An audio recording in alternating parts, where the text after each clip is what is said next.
Allah subhanahu wa ta'ala said in the Quran, which is beginning of the Quran, which Allah is teaching us how to pray to Allah, how to pray to God. In the name of Allah, the gracious, the merciful, all praises for Allah, the Lord of the worlds, the gracious, the merciful, the honor of the day of judgment. You alone we worship and you alone we invoke for help. Guide us to the straight way, the way of those on whom you bestowed your grace, your reward, nor of those who earn your anger, and not of the misguided. Now the verse number, the middle of the surah, the Surah Fatihah is Malik Yawmiddin. Allah said that He is the honor of the day of judgment. So what's going to happen on the day of judgment?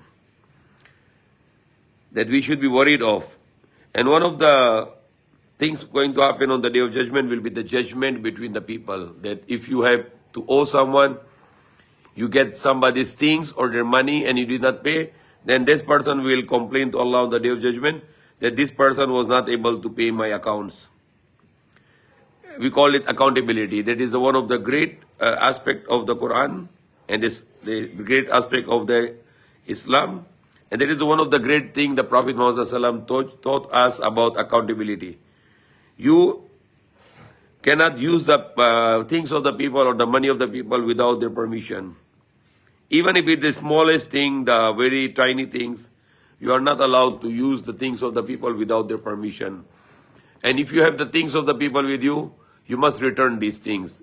Even if it is a matter of a ball pen or a pencil or it is just a slipper only, you are not allowed to use the things of the people without their permission. You are not allowed to use the things of the people, and you are not allowed to use the money of the people without their permission. And if somebody give you some money, then you have to give account. For example, you're working in a company and then the company gives you some money for the expenses, for transportation, for delivery. And then you, whatever the remaining money, you just put in your pocket and you don't want to return to your boss or to your company. And that money will be the big problem for you on the day of judgment. You will answer this. Even if it is, if your boss give you, your company gives you 1,000 pesos and you are able to only expenses 999 and 1 peso is a very small money, you did not return it, now that will become big problem for you on the day of judgment. Because Allah is the owner of the day of judgment. Even that 1 peso, you will answer that on the day of judgment. That is a big thing in Islam, very big thing. Even 1 peso, even 1 dirham, or even $1, or even 1 gold coin, or even 1 silver coin. Even the smallest money, you did not return to the people to who they belongs to, then you are going to have a big problem on the day of judgment. That's what is the very strict about Islam.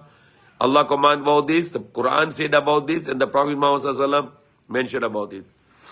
The accountability is a great obligation in Islam, especially if you are holding the money of the people, you are working in a company, you have lots of money and you steal those money, you will answer this on the day of judgment. Or like the politicians or the government people, they have millions of pesos or the billions of pesos which is collected from the people when they buy some groceries or they buy some food, etc. And that money is the people's money. And if those politicians, they steal that money by the corruption, they buy their houses and they buy their mansions and they buy their bulletproof cars and they make luxury on those money going abroad for vacation. Even though whatever they did, Allah is watching and Allah is going to account for that on the day of judgment. And Allah will punish for this to the people who are going to mismanagement of the funds of the people. So even if it is a matter of 1 peso, you must write it down. The Prophet, Allah said in the Quran, the biggest verse of the Quran is about the money dealing. When you get money from someone, Allah command in the Quran that you must write it down. And you must have a witness over it. And if you don't know how to write, Allah said, then you look for somebody to write it down. That you borrow money from that person, you must write down and you must return the same amount. If you return more, that's not allowed because it's riba. And if you get, if you less exchange, also it's not allowed in Islam. So the biggest verse of the Quran in Surah Baqarah, one whole page of 1 verse, and it's talking about the dealing between the people when they give the loan or they have some cash or credit dealing. They must write it down. They must write it down. And that is a modern system today, the deed of sale, etc. Then they need to have a witness. That's what the Quran teaches actually. 1,400 years ago when nobody knows this system. And the Quran mentioned it. that you should have a deed of sale or deed of credit, deed of loan, and then you write it down. Deed of mortgage also. Example, you keep your property with someone and you borrow some money, but they cannot charge you interest. But you can just write the deed of mortgage that I kept my property with that person and I got 1 million from him. And when I return the 1 million, I get back my property. I get back my gold.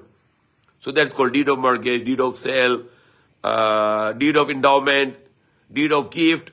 There are different ways of changing your things with the people, but not without permission, not without a mutual contest.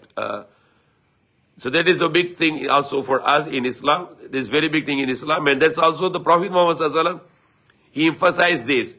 When people are, the people who somebody died and then his body was brought to the masjid in the mosque after washing and wrapping with the cloth, white cloth. And now people have to perform the prayer to Allah to forgiveness for this person. And now that person, he was not able to pay his credit to the people. He has a loan from the people, but he was not able to pay and he died. And every time there is this funeral and Salatul Janazah, and the Prophet Muhammad Sallallahu Alaihi Wasallam asked to his companion, is this person paid all his credit? Was he clean account? He is not owing some money. That's what yesterday we were learning in the Quran. Qad aflaha man zakka. Allah swear many times and Allah said, surely the successful is a person who is clean himself. So we need to be clean. We don't have any accountability to anyone. We must pay whatever our loans, our credits, your bills or electric bills, water bills, phone bills, everything we should pay. It's better to pay in advance. The Prophet Muhammad asked to the people, is this person has some accountability? He was not able to pay his debt. And then the companion said, yes, Ya Rasulullah, he was not able to pay his credit to the people. And the Prophet Muhammad said, I'm not going to pray for his janazah. How serious this matter is. If the person is not paying his credit to the people, and then the Prophet Muhammad said, I'm not going to pray his janazah. Because he died without paying his debt to the people. He was not able to pay his debt, and he died with this accountability that he is not paying his credit to the people. And he said, I'm not going to pray for his janazah. And that was usually practiced by him. Unless some of the relatives will give guarantee, Ya Rasulullah, I'm going to pay for my relative. I will pay for his credit. I pay for his loan. And then now the Prophet Muhammad, he performs janazah. He leads the janazah. He makes salatul janazah for that person. Very serious problem. Even the biggest verse of the Quran, it's about accountability. That whenever you get loan or some transaction for credit or cash, it must be returned. It must be returned. But people are doing another haram, like if I sell this on the credit, I sell in the cash, that is 1,000 pesos per product, per item. But if you pay me after 2 months, I'm going to give you the price of 1,200. That's also haram. That is riba. Because you cannot increase the money, the price, because of the credit. That's what the conventional banks are doing. That's what the Islamic banks are doing. The Islamic banks are also deceiving people. They are dealing in riba. They are financing. They are financing on car. They are financing on the house. They are financing on the products. And they are charging the interest. They don't just call it interest. They call it murabaha, mudariba, musharika. So when you give the money, it should be returned the same money. If you get more or less, that's problem. It should be equal. That's what the Prophet Muhammad told us. Now, today the money is not real money, it's a paper money, so there is inflation. So inflation is a different story, which is also haram, because our money should be stable, like your money, 1,000 today has some value. After 20 years, this 1,000 will have less value. Like example, the 1,000 pesos, rupees in Pakistan, 1947, you can buy 1 kilo of gold. Today, 1,000 rupees in Pakistan has no value. You can just buy McDonald's only. Just all. That's all. One person with McDonald's can full meal. That's all. But 1,000 rupees, 1947 in Pakistan, you can buy 1 kilo of gold.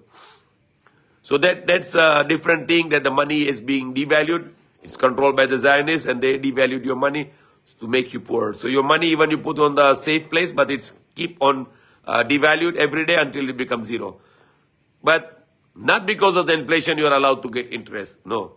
Don't give credit if you don't afford to do, because your money is going to be going down. If you loan in the dollar, you get more money because the dollar is increasing. If you give loan in the rupees or in peso, your money is going to reduce because of the inflation.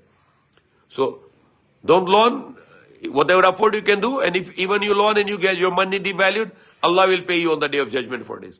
But some scholars said you can get interest because of the inflation. No, you cannot do it. It is still haram. Haram is haram. The one dirham or 1 rupees or $1 of the riba, the interest, it is more than 36 times of committing a fornication, the zina.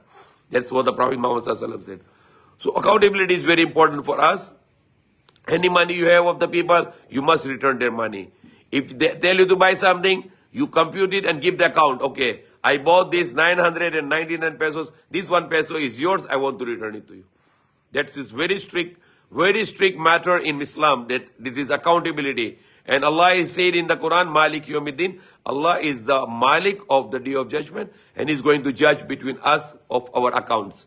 So our accounts should be clean. That's what we are. Yesterday, the qad aflaha man zakka, the person is successful. Surely is a successful who clean himself. So one of the cleanliness is the cleanliness of your accounts. You should have a clean accounts to the people in all your matters. May Allah guide us. May Allah forgive us.